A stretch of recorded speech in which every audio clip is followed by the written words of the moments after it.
आपको कल भी बताया था इसके बारे में। ये क्या चीज है? हाँ, तो ये ग्लोब है।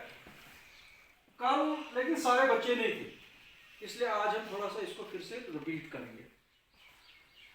तो मैंने आपको बताया था ये क्या है? ग्लोब है। ये असल में है क्या? हाँ, अर्थ नहीं है ये, बल्कि जमीन का एक मॉडल है। यानी अगर हम जमीन को छोटा करें, छोटा करें, छोटा करें, कर तो नहीं सकेंगे, लेकिन हम अपनी जगह सोचेंगे तो जमीन हमारी कैसी बनेगी? ऐसी बन जाएगी। ठीक है, जमीन हमारी कैसी बनेगी? ऐसी गोल। इसीलिए हमने उस जमीन को स्टडी करने के लिए, अर्थ को स्टडी करने के लिए, क्योंकि अर्थ तो बहुत बड़ी है, ऐसे तो हम स्टडी नहीं कर सकेंगे, उसका नक्शा हम स्टडी नहीं करेंगे। ठीक है, ये जो इस अर्थ के ऊपर इतनी कंट्रीज हैं, इतने लोग रहते हैं, उनको स्टडी करने के लिए, उसको आसान बनाने के लिए उसकी स्टडी को क्या बनाया है? ये मॉडल बनाया है। इसको हम ग्लोब कहते हैं। ठीक है, इसको हम ग्लोब कहते हैं। तो देखो ये ग्लोब जो है, ये भी जमीन ही की तरह, हमने इसको ऐसे बनाया कि ये जमीन की तरह ही स्पिन करता है, यानी रोटेट करता है। ये देखो कर रहा है ना, ऐसे ही हमारी जमीन भी घूमती है, हमारी जमीन भी ऐसे ही चलती है। तो जब ये चलती है, मान लो ये बल्ब है यहाँ पे, है ना, ये बल्ब, तो ये सूरज है और ये हमारी जमीन है ना, है ना, ये जमीन। अब देखो लाइट कहाँ पड़ रही है उसकी? इस साइड, इस साइड और इस साइड उसकी लाइट नहीं पड़ रही। तो इसका मतलब यहाँ इस साइड क्या है? दिन हो गया, इस साइड रात हो गया। तो इसी तरह से ये जमीन हमारी गोल है और इसी तरह से चलती है। ठीक है, जैसे ये ग्लोब इसको यहाँ चल रहा है ऐसे, लेकिन जमीन काफी तेज, उसकी स्पीड काफी तेज है। ठीक है, इस ग्लोब के ऊपर आपको कुछ लाइनें दिखेंगी। ठीक है, कुछ लाइनें ऐसे हैं ऊपर से नीचे के लिए, है ना, इसके ऊपर, और कुछ लाइनें ऐसे भी हैं। ये लाइनें भी क्यों दी गई हैं? ये इसलिए दी गई हैं स्टडी करने के लिए। क्या? नहीं तो ये लाइनें जो है एक्चुअल में जमीन पर नहीं है। क्या नहीं? अगर होती तो फिर तो यहाँ हमारे यहाँ भी होती है, मगर उसी इस नक्शे को, इस मॉडल को स्टडी करने के लिए ये लाइनें दी गई हैं। ठीक है, तो ये जो ऐसे लाइनें चल रही है, देखो इसके ये दो पॉइंट्स है, एक टिप ये है और एक टिप ये है ना। इसको क्या बोलते हैं? ऊपर वाले को नॉर्थ पोल और नीचे वाले को साउथ पोल। तो ये जो यहाँ से ऐसे लाइनें चलती हैं, इनको क्या बोलते हैं? लॉन्गिट्यूड। हाँ, तुम्हें याद है वैसे। तो और ये जो ऐसे लाइनें हैं, इनको क्या बोलते हैं? लैटिट्यूड। ठीक है, इनको लैटिट्यूड बोलते हैं। इसमें एक लैटिट्यूड है जो सबसे बड़ी लैटिट्यूड है, उसका नाम क्या है? इक्वेटर। तो वो ये लाइन है, ये देख रहे हो आप, ये रेड लाइन। ये इक्वेटर क्या करती है? हमारी जमीन को क्या करती है? दो हिस्सों में डिवाइड करती है। इस ऊपर वाले हिस्से को क्या बोलते हैं हम? Northern hemisphere. ठीक है, और नीचे वाले को सदर्न हेमिस्फीयर। Very good. तो आप जो बच्चे हो, आप याद रखते हो। देखो जो मैंने कल आपको चीजें बताई थी, ऑलमोस्ट आप सबको याद है। तो इसी तरह से आपने स्टडी करनी है, मेहनत करनी है। ठीक है, और ये चीजें याद रखनी है, क्योंकि ये काफी काम आने वाली चीजें हैं।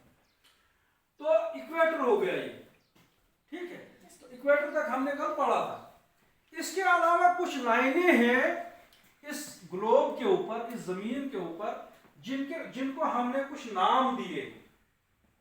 जैसे इसको हमने नाम दिया है इक्वेटर, है ना, इसको नाम हमने इक्वेटर दिया है। और इक्वेटर को हम 0 डिग्री मानते हैं। क्या मानते हैं हम? 0 डिग्री। यहीं से जब हम ऊपर की तरफ चलते हैं, यहां से, तो ये डिग्री बढ़ती जाती है। लैटिट्यूडल लैटिट्यूड के जो है ना ये बढ़ता जाता है 1 2 3 4 यहाँ तक जब पहुंचता है तो 90 तक पहुंचता है। कहाँ तक? 90 डिग्री तक लैटिट्यूड। ऐसे हो गए।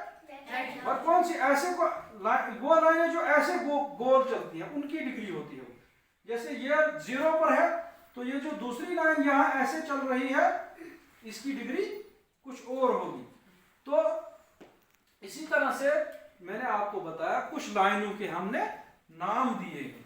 तो जैसे ये जो ग्लोब से जब हम तकरीबन यहाँ इतनी दूरी पर चलते हैं, कहाँ इतनी सी दूरी पर, तो यहाँ पर एक लाइन आती है 23.5 डिग्री। कितने? हाँ, जैसे ग्लोब की क्या है डिग्री 0 है, उसकी क्या है 23.5 डिग्री पर।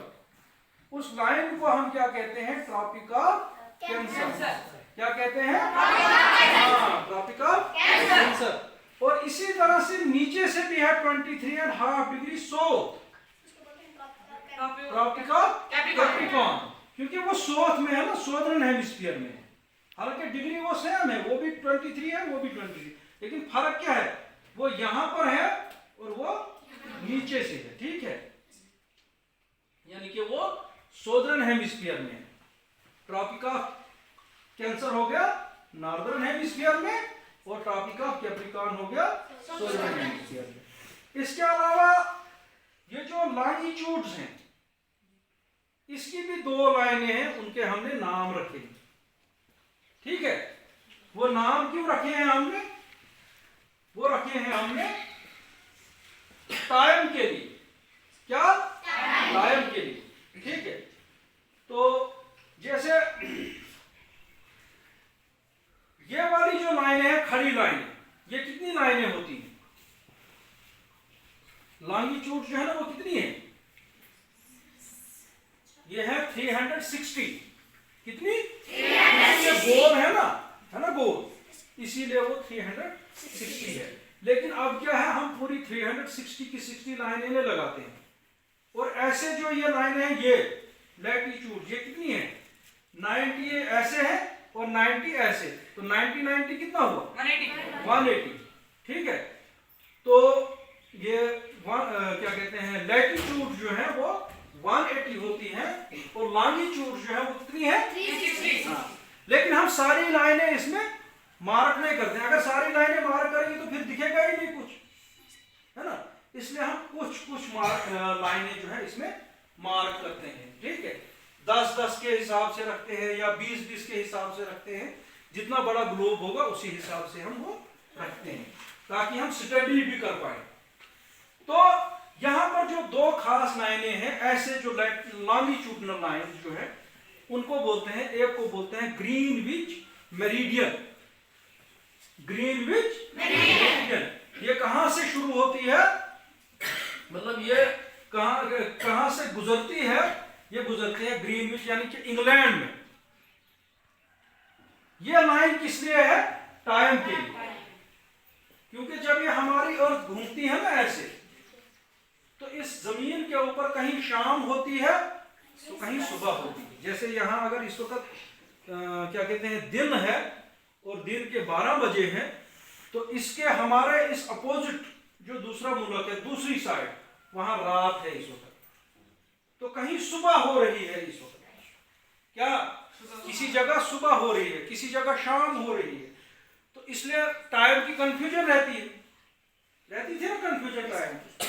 तो उसी कंफ्यूजन को सॉल्व करने के लिए, उसको आसान करने के लिए एक लाइन को ड्रा किया गया कि भाई ये लाइन है, वहां से फिर टाइम जो है चलता है, तो वहां से फिर घड़ियों को हम देखते हैं। तो जैसे हमारे यहाँ का जो टाइम है इस ग्रीनविच मेरिडियन से, क्योंकि हमारा जो ये मुल्क है हिंदुस्तान, ये किस में पड़ता है? ईस्ट में पड़ता है।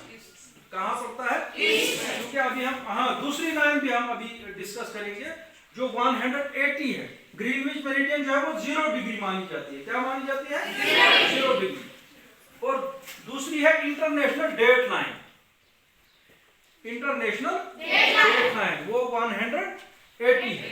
ठीक है, उस हिसाब से क्या हो गया, कुछ कंट्रीज जो है वेस्टर्न इसमें आ जाते हैं हेमिस्फीयर में, और कुछ आते हैं ईस्टर्न में। अब पहले था ना सोदर्न और नार्दर्न, अब आ गया ईस्ट और वेस्ट। तो हमारा मुल्क जो है कहाँ है? ईस्ट में, है ना। इसका मतलब यहाँ सूरज पहले निकलता है, किससे? ग्रीनविच मेरिडियन से, लंदन से, इंग्लैंड से, क्योंकि वो वेस्ट में है। तो इसका मतलब यहाँ का टाइम जो है वहां से आगे चल रहा है। कितना चल रहा है? 5.5 घंटे। कितना? 5.5 घंटे। हाँ, तो इसीलिए ये मेरिडियंस भी बनाई जाती है। ठीक है, तो ये इमेजिनरी लाइन है। इसके अलावा एक और लाइन है इसकी, वो भी इमेजिनरी है, वो सच में नहीं है। क्या है?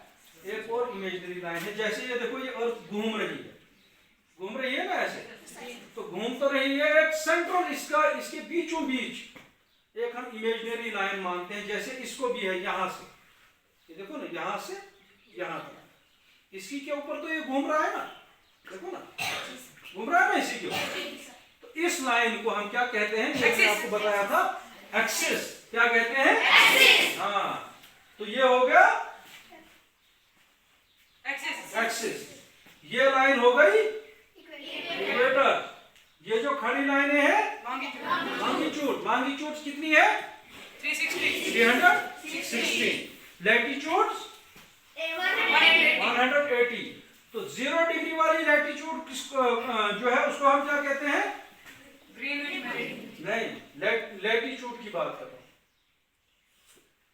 0 डिग्री, जहां से ये डिग्री शुरू होती है, 1 2 3 यहां तक पहुंचते हैं तो 90 पहुंच जाता है। नॉर्थ पोल तक क्या पहुंचता है? 90। साउथ पोल पर तक क्या कहते हैं? साउथ पोल तक भी 90। तो वो हो गया। तो जो 0 डिग्री इक्वेटर तो हो गया ना, फिर इक्वेटर हो गया ना। हाँ, इक्वेटर से ऊपर भी चलता है, नीचे। अच्छा, इक्वेटर से, इक्वेटर के अलावा मैंने आपको 2 लाइनें और बताई। ठीक है, 23.5 डिग्री नॉर्थ में कौन सी लाइन है? लैटिट्यूड 23.5 डिग्री नॉर्थ लैटिट्यूड को हम क्या कहते हैं? अभी तो आप बोल रहे थे ट्रॉपिकल, नहीं, ट्रॉपिकल कैंसर। और इसी तरह से 23.5 डिग्री साउथ में ट्रॉपिकल कैप्रिकॉर्न। ठीक, तो ठीक है ना। अच्छा, इसके अलावा देखो, इस ग्लोब में हम एक और चीज मैं आपको आज बताऊंगा, ये आपको पता भी है। देखो, जब हम इस ग्लोब को देखते हैं ना, आप मुझे बताएं, ये जो ब्लू कलर है इसका, ये क्या है? ये वाटर है ना, ये वाटर। तो वाटर कहाँ आपको दिखता है ज्यादा? सौदर्न हेमिस्फीयर में है, शाबाश। और लैंड कहाँ दिखती है ज्यादा? हाँ, नॉर्दर्न हेमिस्फीयर में। एक चीज। दूसरी चीज, क्या आपको इसमें वाटर ज्यादा दिखाई दे रहा है या लैंड? वाटर। हाँ, क्योंकि वाटर कितना है? 70 डिग्री, 70%। और लैंड कितनी है? 30%। तो इसलिए यहाँ पर भी ये दिखता है हमें, वाटर भी ज्यादा है। और लैंड का जो ज्यादातर पोर्शन जो है वो कहाँ है? नॉर्दर्न हेमिस्फीयर में। इसलिए नॉर्दर्न हेमिस्फीयर में ही पॉपुलेशन भी ज्यादा है, लोग भी ज्यादा है, लैंड भी ज्यादा है। ठीक है, तो अभी हम यहाँ से आगे और इसके बारे में डिस्कस करेंगे, इसकी कंट्रीज वगैरह, कौन सी कंट्रीज कहाँ है, और कंट्रीज को अगर हमने लोकेट करना है ग्लोब पे, ठीक है, कंट्रीज को अगर हमने ग्लोब पे लोकेट करना है तो वो कैसे करेंगे, तो वो भी हम इंशाल्लाह सीखेंगे। ठीक है, तो थैंक यू वेरी मच।